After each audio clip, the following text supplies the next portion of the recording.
Okay, so I'm going to show you how to test and treat your shoulder internal rotation range of motion. This is going to be really important for anyone that's doing like a snatch or clean as you pull that barbell up nice and high.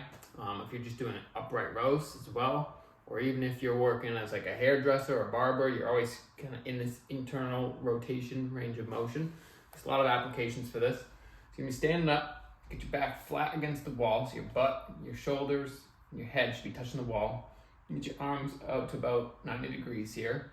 You're just gonna kind of rotate down this way. You can do one arm at a time. You don't want your shoulder to pop forward off of the wall because that's just gonna compensate and kind of cheat.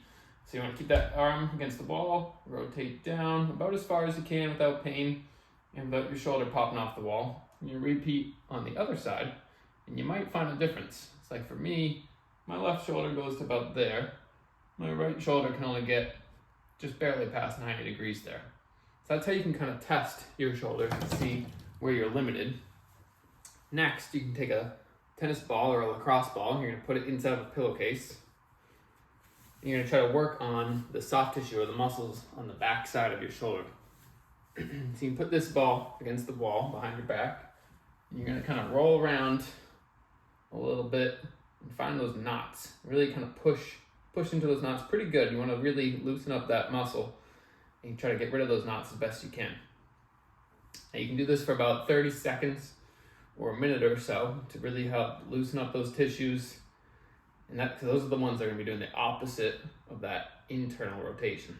You're just going to spend a little bit of time working on those spots. Like right there is a pretty good knot for me.